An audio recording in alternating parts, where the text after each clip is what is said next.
ఆఖరికి 18,000 జీతం ఇస్తామని మేనిఫెస్టో చైర్మన్ గారు పెట్టారు, వాళ్ళకు కూడా ఇవ్వలేదు అధ్యక్ష. వాళ్ళకు ఒక 500 కోట్లు కేటాయించండి అధ్యక్ష. మొత్తం ఇంకా చాలా ఉన్నాయి అధ్యక్ష చెప్పాలంటే.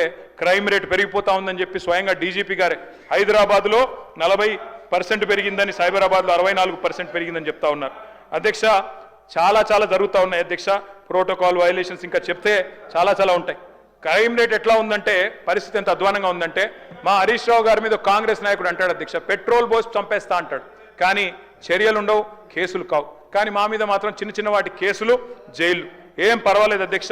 ఉద్యోగులు మీరు కూడా మాట్లాడుతూ ఉంటారు సార్, మీ దగ్గర కూడా వచ్చారు ఉద్యోగులు, మీరే చెప్పారు కొత్త పీఆర్సీ ఇస్తాం, డిఏలు ఇస్తామన్నారు. 5 డిఏలలో ఒకటి ఇచ్చారు అధ్యక్ష, మహాప్రభు అని వేడుకుంటే. ఇప్పుడు ఉద్యోగులు కొత్త నిర్వచనాలు చెప్తున్నారు సార్.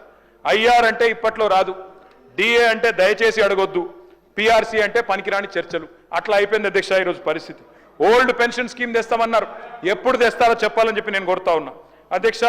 చాలా మందిని బెటాలియన్ పోలీసు వాళ్ళను ఏ పోలీస్ అడిగినందుకు వాళ్ళ మీద కేసులు పెట్టి 10 మందిని సస్పెండ్ చేశారు. వ్యవసాయ విస్తరణ అధికారులను సస్పెండ్ చేసినారు. ప్రజా పాలన అంటారు, మరి ఎట్లా ఉందంటే అధ్యక్ష వీళ్ళు చెప్పేది.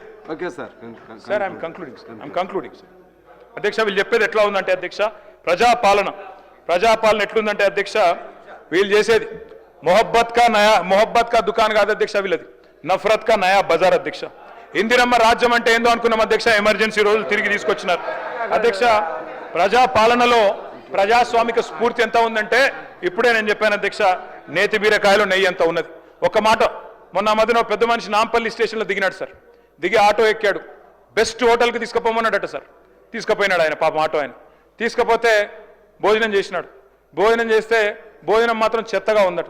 ఆయన పోయి అడిగినాడట, ఏమయ్యా బెస్ట్ హోటల్కి తీసుకుపోమంటే మరి ఇంత ఫుడ్ ఇంత వరస్ట్గా ఉంది ఎందుకు ఆయన అడిగినట. సార్ నువ్వు బెస్ట్ హోటల్ అన్నావు కానీ హోటల్ పేరు అడగలే కదా సార్, హోటల్ పేరు బెస్ట్ పేరు అన్నాడట. మీది కూడా గట్లనే ఉన్నది, పేరేమో ఇంటి పేరేమో కస్తూరి వారు, ఇల్లంతా గబ్బిలాల కంప అన్నట్టు పేరేమో ప్రజాపాలన, చేసేది మాత్రం ప్రజా పీడన అధ్యక్ష. ఆర్టీసీ కార్మికులు మా ప్రభాకర్ అన్నను, మా మిత్రుడు, మా పెద్దన్న, వారిని కోరుతా ఉన్న అధ్యక్ష, అపాయింటెడ్ డే ప్రకటించండి, దయచేసి వారిని కాపాడండి. వారు ఎదురు చూస్తూ ఉన్నారు, వారందరూ కూడా అడుగుతా ఉన్నారు. ఆటో డ్రైవర్లు 30 మంది ఆత్మహత్య చేసుకున్నారు, వారిని కాపాడండి. పల్లెల్లో నిన్ననే హరీష్ రావు గారు అడిగారు, సర్పంచ్ల పెండింగ్ బిల్లులు అయిపోతుంది సార్. పల్లెల్లో పెండింగ్ బిల్లుల వల్ల ఈరోజు మొత్తం ఎక్కడికక్కడ పారిశుద్ధ్యం పడకేసింది.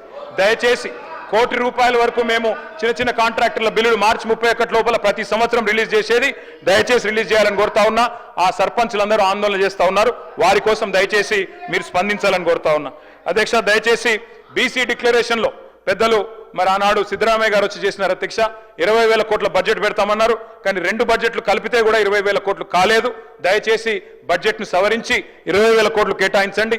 బీసీ సబ్ ప్లాన్ తీసుకురండి, మీరే చెప్పినారు తీసుకొస్తామని, తీసుకురావాలని చెప్పి కోరుతా ఉన్నా. అట్లాగే అధ్యక్ష, మీరు మరి మత్స్యకారులకు సంబంధించి, గౌడన్లకు సంబంధించి 25% రిజర్వేషన్లు చేస్తామన్నారు, వైన్ షాప్లలో చేయండి.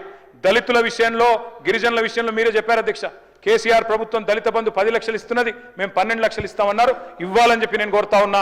సవరించి అంచనాలు సవరించి 10,000 కోట్లు ఇవ్వాలని చెప్పి కోరుతా ఉన్నా. అదేవిధంగా గిరిజనులకు చెప్పినారు అధ్యక్ష, వాళ్ళకు కూడా కుటుంబానికి 12 లక్షలు ఇస్తామన్నారు, 12 లక్షలు ఇవ్వాలని చెప్పి కోరుతా ఉన్నా. సవరించి వారికి కూడా ఒక 5,000 కోట్లు కేటాయించాలని కోరుతా ఉన్నా. మైనారిటీ సబ్ ప్లాన్ తెస్తామన్నారు, తెమ్మని కోరుతా ఉన్నా. గత సంవత్సరం 3,000 కోట్ల బడ్జెట్ పెట్టారు, కానీ 1,000 కోట్లే ఖర్చు అయింది అధ్యక్ష. దయచేసి నేను విజ్ఞప్తి చేస్తా ఉన్నా. ఇవాళ ఒక్క మాట చెప్పి నేను ముగిస్తాను అధ్యక్ష. ఇవాళ రాష్ట్రం అంతా ఏమనుకుంటారు అధ్యక్ష అంటే, ఎందుకంటే ఎల్లుండి రంజాన్ ఉన్నది సార్, అందుకే చెప్తా ఉన్నా. ఉర్దూ కూడా నాకు చాలా ఇష్టమైన లాంగ్వేజ్ సార్. అయిపోయింది సార్, ఐఎమ్ కంక్లూడ్.